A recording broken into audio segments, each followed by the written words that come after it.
পৰকীয়া প্ৰেমত পৰি ৰঙাঘৰৰ আলহী যুৱক। বিবাহিত মহিলাৰ প্ৰেমত পৰি ৰঙাঘৰৰ আলহী হল এগৰাকী যুৱক।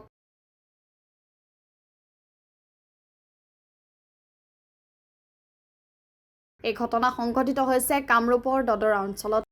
ঘটনা কেন্দ্ৰ কৰি সমগ্ৰ দদৰা অঞ্চলত তীব্ৰ চাঞ্চল্যৰ সৃষ্টি হৈছে।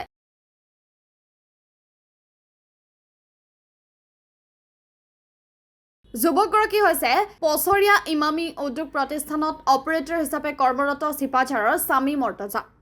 একেটা উদ্যোগ প্ৰতিষ্ঠানতে কৰ্মৰত দুই সন্তানৰ বিবাহিত মহিলাৰ সৈতে প্ৰেমত মছগুল যুৱক। চিনাকি সূত্ৰে দীৰ্ঘদিন ধৰি ফোন কল, হোৱাটছআপ মেছেজ আদিৰে দুই সন্তানৰ মাতৃ মহিলাগৰাকীৰ সৈতে পৰকীয়া প্ৰেম যুৱকগৰাকীৰ।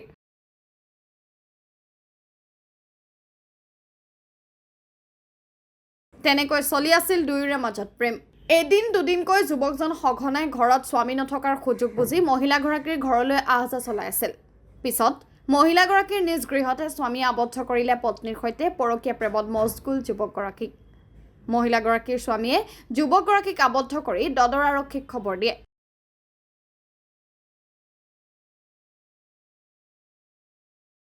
দদৰ আৰক্ষী উপস্থিত হৈ যুৱকগৰাকীক আটক কৰি থানালৈ লৈ নিয়ে। এতিয়া ৰঙাঘৰৰ আলহী হল স্বামী মৰ্তজা।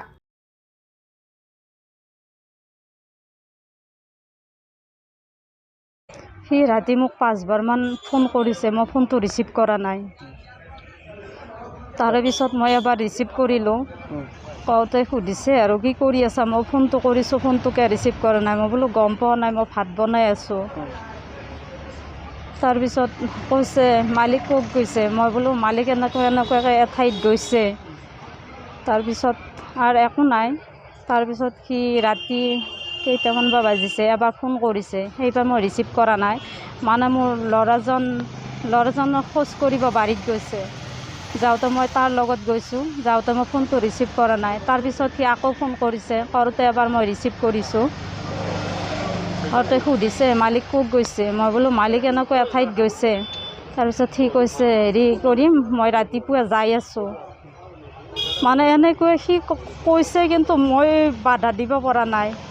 মই কৈছোঁ আহিবি ৰাতিপুৱা, সেনেকৈ কৈছোঁ।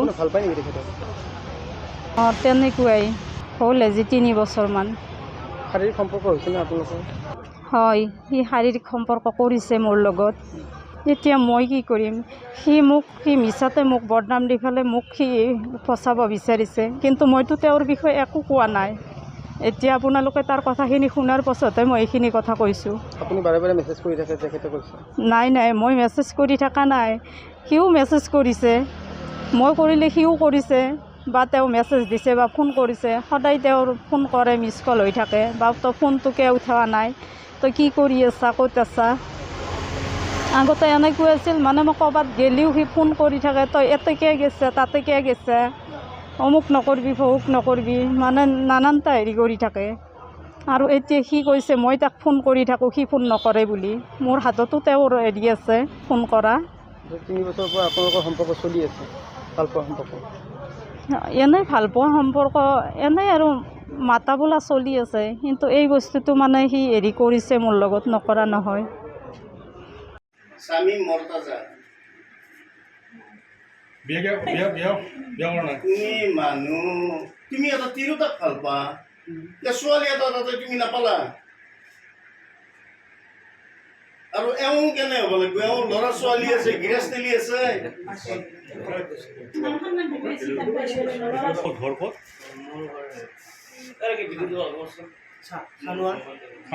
কোন ঠাই? ক'ত কাম কৰে? ইমামি কি বস্তু? কেনেকৈ চিনাকি আপোনালোকৰ? তাৰপিছত আজি কিয় আহিছে? তাৰমানে আজি মোক মাতিছিলে। কিহৰ কাৰণে? ভাত খাব মাতিছে নেকি? 5:30 মাতে নেকি মানুহ? ৰাতিপুৱা 5:30। কিহৰ কাৰণে? তোমাৰ কি ভালপোৱা নেকি? হয়, মোক মানে মোৰ মেছেজ ফোন কৰি থাকে। জানা না বিয়া বুলি জানা না? জানা, তথাপিও ভাল পাইছে। কি নাম তোমাৰ? স্বামী মৰ্তজা। তুমি মুছলিম?